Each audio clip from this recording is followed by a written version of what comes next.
अस्सलामुअलैकुम प्यारे बच्चों, welcome to our Urdu channel Urdu Dars Adab. आज की क्लास में हम सबक नंबर 3 में नईम कौसर का ये लिखा हुआ अफसाना है। ये इनकी सवाने हयात है नईम कौसर की। आपको आपकी किताबों में मिल जाएगी, इसको आप एक बार पढ़ लीजिएगा। ठीक है, आज हम पढ़ते हैं चैप्टर ज्ञान का मंदिर। सल्कनपुर की आबादी 8,000 के करीब थी। कितने के करीब? 8,000। कहाँ की आबादी? सल्कनपुर की। वहाँ ज़्यादातर गन्ने की खेती होती थी और छोटे बड़े सभी किसान ज़्यादातर गुड़ बनाते थे। क्या बनाते थे?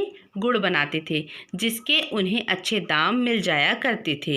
आहिस्ता आहिस्ता सल्कनपुर गुड़ की छोटी मंडी बन गया। पंजाब बैंक ने वहाँ ब्रांच खोली तो रमेश पांडे मैनेजर होकर आया। कौन आया मैनेजर होकर? रमेश पांडे। बैंक आ जाने से सल्कनपुर के किसानों को बड़ी राहत मिली। वहाँ के किसान बहुत खुश हो गए, बैंक आ गया है। चैन की सांस फौज के सूबेदार सुल्तान शाह ने भी ली।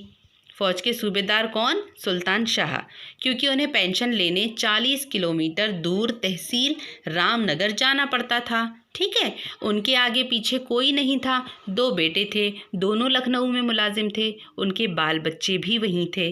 5 एकड़ ज़मीन और अकेली जान। एक 15 साल का लड़का अख्तर मुलाजिम रख लिया था। मुलाजिम रख लिया था इससे मतलब नौकर रख लिया था। कितने साल का लड़का? 15 साल का। नाम क्या था? अख्तर। सुबह शाम अख्तर की माँ आकर खाना बना दिया करती थी। सुल्तान शाह की एक आंख में मोतियाबिंद बिगड़ा तो लाख इलाज के बाद रोशनी नहीं आ सकी। दूसरी आंख से भी कम दिखाई देता था। तन्हाई ने बीमार भी कर दिया था। सबसे पहला काम उन्होंने ये किया कि पेंशन सल्कनपुर के बैंक में ट्रांसफ़र करवा ली। महीने की दूसरी तारीख को वो अख्तर के साथ पेंशन लेने बैंक आ जाते। ठीक है, एक बार रमेश पांडे ने सुल्तान शाह को अपने कमरे में बुलाया और धीमी आवाज़ में कहा, सूबेदार साहब, यह आपका नौकर बड़ा बेईमान है। क्यों, क्या हो गया? सुल्तान शाह ने पूछा। है ना, वो काउंटर से नोट लेता है और चुपके से 50 रुपये का नोट अपनी जेब में रख लेता है। कौन कह रहा है ये? मैनेजर रमेश पांडे कह रहे हैं। किससे? सुल्तान शाह से। किसके बारे में? अख्तर के बारे में, है ना। अच्छा अच्छा, सुल्तान शाह ने मुस्कुराते हुए इतना ही कहा और उठकर बाहर आ गए। वो रास्ते भर अख्तर के साथ बातें करते अपने खेत पर लौट आए। रमेश पांडे सल्कनपुर में 3 साल रहा। जो मैनेजर था बैंक का वो कितने साल रहा? 3 साल। कहाँ? सल्कनपुर में। और बराबर अख्तर की चोरी देखता रहा। वो रोज़ाना देखता था कि वो 50 रुपये उनकी पेंशन में से निकाल कर अपनी जेब में रख लेता है। उसने बूढ़े और बीमार सुल्तान शाह को हमेशा मुस्कुराते ही देखा। जब उसका वहाँ से तबादला हुआ यानी ट्रांसफ़र हुआ तो सुल्तान शाह से मिलने घर गया। काफ़ी देर तक दोनों में बातें होती रहीं। चाय पीते वक्त रमेश पांडे ने सुल्तान शाह को मशवरा दिया, आपकी उम्र काफ़ी हो गई, अपने बेटों के पास क्यों नहीं चले जाते? देख रेख हो जाएगी। सुल्तान शाह उदास हो गए। उनकी नज़र बहुत कमज़ोर हो गई थी। तख्त पर बैठे बैठे खेत की तरफ इशारा करते हुए बोले, वो दाईं तरफ पीपल के नीचे 2 कब्रें दिखाई दे रही हैं। एक मेरी माँ की है और दूसरी अब्बा जान की। मुझे बड़ा इत्मीनान है, दोनों मेरे साथ हैं। सुल्तान शाह ने बताया, अब्बा जान और माँ दोनों खुद हल चलाते थे, बुआई करते और अपने हाथों से फसल काटते। मुझे 5वीं तक पढ़ाया, फिर मुझे काम पर लगा दिया।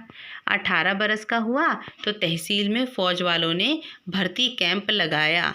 अब्बा साथ लेकर गए, उनकी दुआओं से नौकरी मिल गई। सुल्तान शाह की कहानी सुनने के बाद रमेश पांडे ने उठते उठते उन्हें अख्तर जैसे चालाक और बेईमान से होशियार रहने को कहा। सुल्तान शाह हमेशा की तरह हंसकर खामोश हो गए। है ना। वक्त गुजरता गया और सल्कनपुर भी बढ़ता गया। वहाँ की आबादी 2 लाख से ऊपर हो गई थी। रमेश पांडे लखनऊ बैंक का बड़ा अफसर बन गया था। उसी दौरान सल्कनपुर की पंजाब बैंक शाख में 5 लाख का गबन हुआ। गबन मतलब घोटाला। मैनेजर ने पुलिस में शिकायत की और पुलिस कैशियर को पूछताछ के लिए थाने ले गई। जब ये खबर बैंक के लखनऊ दफ्तर में पहुंची तो बैंक ने रमेश पांडे को मामले की जांच करने कहाँ भेजा? सल्कनपुर भेजा। रमेश पांडे सल्कनपुर पहुंचा और पुरानी गुड़ मंडी का बदला हुआ नक्शा देखकर हैरान रह गया। गांव में कच्चे मकानों की जगह 2 मंजिला इमारतें, डामर की सड़कें और बिजली से जगमगाती दुकानों का जाल बिछ गया था। लोगों ने उसे बताया कि सरकार ने बैंक के ज़रिए किसानों को दिल खोल कर कर्ज दे दिए। खाद, बीज और खेती के नित नए सामान किसान खरीद कर लाए। गन्ने की पैदावार बढ़ गई। तहसील की शुगर मिल गन्ने की अच्छी कीमत देने लगी। इस तरह सरकार के साथ किसानों ने भी सल्कनपुर की तरक्की में बढ़ चढ़कर हिस्सा लिया। यूं चमकता हुआ और घर घर खुशहाली और शांति ने बसेरा कर लिया। रमेश पांडे ने अपने एक दोस्त सूबेदार सुल्तान शाह और उसके नौकर अख्तर के बारे में पूछा तो उसे पता चला उनका इंतकाल हो गया। 85 साल की उम्र पाई। वो अख्तर और खेती की ज़मीन कहाँ गई? रमेश पांडे ने पूछा। सुल्तान शाह के बेटों ने बेच दी। उनका मकान अख्तर ने ख़रीद लिया। आप उससे जाकर ज़रूर मिलें। दोस्त का जवाब सुनकर रमेश पांडे के दिमाग में हलचल पैदा हुई। वो सोच रहा था कि जो लड़का चोर और बेईमान था उसने सुल्तान शाह का मकान किस तरह ख़रीद लिया। बैंक में जांच पड़ताल के बाद रमेश पांडे ने पक्का इरादा कर लिया कि वो अख्तर से ज़रूर मिलेगा। दूसरे दिन सुबह 9 बजे रमेश पांडे ने अख्तर का पता पूछा और पैदल उसके घर की तरफ चल दिया। गुड़ मंडी से कोई 3 किलोमीटर के फासले पर टीन का शेड बना हुआ था। 3 तरफ ईंट की दीवार जिसमें हवा के आने जाने के लिए खिड़कियां थीं। सामने लकड़ी का बड़ा सा दरवाज़ा था और बगल में बोर्ड जिस पर मोटे हरूफ में लिखा हुआ था सुल्तान शाह यादगार स्कूल। रमेश पांडे की आंखें चकाचौंध होने लगीं। उसने दोनों हथेलियों से आंखों को खूब मसला। कई बार बोर्ड को पढ़ा और कुछ देर गुमसुम खड़ा रहा। अपनी हैरानी काबू में कर कर वो दरवाजे के अंदर गया। ज़्यादा बड़ा हॉल न था, फिर भी उसमें लगभग 20 छोटी बड़ी लकड़ियां टाट पर बैठी थीं। उनके हाथों में पेंसिल कापियाँ थीं। ब्लैक बोर्ड के सामने रमेश पांडे की तरफ पीठ किए शायद मास्टर जी खड़े थे। सफ़ेद खादी का कुर्ता पायजामा और सर पर मखमल की काली टोपी पहने था। रमेश पांडे ने ज़ोर से खकारा तो मास्टर जी ने मुड़कर देखा। है भगवान, ये तो वही है अख्तर, चोर। रमेश पांडे दिल ही दिल में बड़बड़ाया। 10 साल बाद भी वैसा ही दुबला पतला और मुस्कुराता चेहरा। अख्तर करीब आया और पूछा, कौन हैं आप? कैसे आना हुआ? रमेश पांडे ने एक ही सांस में बोलता गया। वो पंजाब बैंक में 10 साल पहले मैनेजर था। बैंक में सूबेदार सुल्तान शाह पेंशन लेने आते थे। अख्तर सब कुछ समझ गया और बोल उठा, जी हाँ, पहचान गया। आपने सुल्तान जी से मेरी शिकायत की थी कि मैं पेंशन में से 50 रुपये चुरा लेता था, मगर वो पैसे खुद उन्होंने मुझे लेने को कहा था, जो मैं जमा करता गया। रमेश पांडे का सर शर्म से झुक गया। अख्तर ने उसे बताया कि उसने इसी ढंग से पूंजी इकट्ठा की और किसानों से भी चंदा लिया और लड़कियों का स्कूल खोल लिया। रमेश पांडे ने खिसियाते हुए पूछा, मगर तुमने लड़कियों का ही स्कूल क्यों खोला? अख्तर ने मुस्कुराते हुए बताया कि अगर खुद उसकी माँ ने तालीम हासिल की होती तो वो ज़्यादा पढ़ाई कर लेता। माँ की गोद इल्म का गहवारा होती है। आज की पढ़ी लिखी लड़की कल की माँ बनेगी तो घर में अपने बच्चों को पढ़ने के काबिल बना सकती है। इसलिए मैंने गांव की बच्चियों को पढ़ाने की मुहिम चलाई है।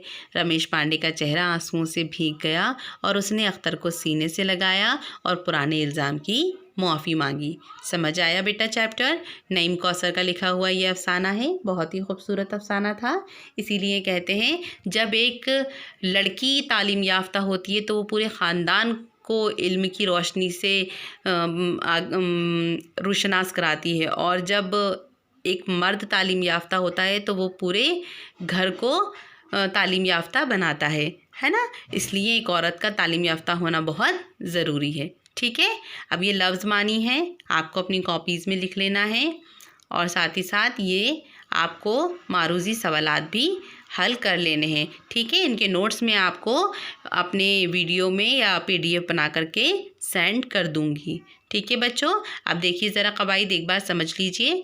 साबिक़े ऐसे हरूफ जो किसी लफ्ज़ के शुरू में जोड़ दिए जाएं और उस लफ्ज़ का हिस्सा बन जाएं तो ऐसे मुरक्कब लफ्ज़ों को साबिक़े कहा जाता है। कैसे? अन, मोल, अनपढ़, अनजान। तो देखिए हर लफ्ज़ में जो अन है वो कॉमन है ना। तो जो शुरू वाले लफ्ज़ जो कॉमन होते हैं वो कहलाते हैं साबिक़े। जैसे आप लोग उपसर्ग और प्रत्यय पढ़ते हैं, सफ़िक्स और प्रोफिक्स, बिल्कुल वैसे ही है ये भी, है ना। तो यहाँ पर साबिक़े ये है जो शुरू के लफ्ज़ कॉमन होते हैं और लाहिक़े में लास्ट के वर्ड्स कॉमन होते हैं। जैसे देखिए तारीफ़ दी हुई है, ऐसे हरूफ जो किसी लफ्ज़ के आखिर में जोड़ दिए जाएं और लफ्ज़ का हिस्सा बन जाएं वो लाहिक़े कहलाते हैं। एग्ज़ाम्पल में अफ़ज़ा, रूह अफ़ज़ा, हौसला अफ़ज़ा, हिम्मत अफ़ज़ा, है ना। अंगेज़, हैरत अंगेज़, दहशत अंगेज़, दर्द अंगेज़। खाना मतलब कैद खाना, डाक खाना, गुसल खाना। आया समझ में? जो आखिरी के वर्ड कॉमन रहेंगे वो कहलाएंगे लाहिक़े और जो शुरू के वर्ड कॉमन रहेंगे वो कहलाएंगे साबिक़े। ठीक है, आज का चैप्टर में फ़िलहाल इतना ही। अब हम अगली वीडियो में मिलेंगे सबक नंबर 4 के साथ। तब तक के लिए मुझको दे दीजिए इजाज़त और आप अपनी चैनल को सब्सक्राइब करना ना भूलें। बेल आइकन को भी प्रेस कर दें, वीडियो को लाइक और शेयर भी कर दें।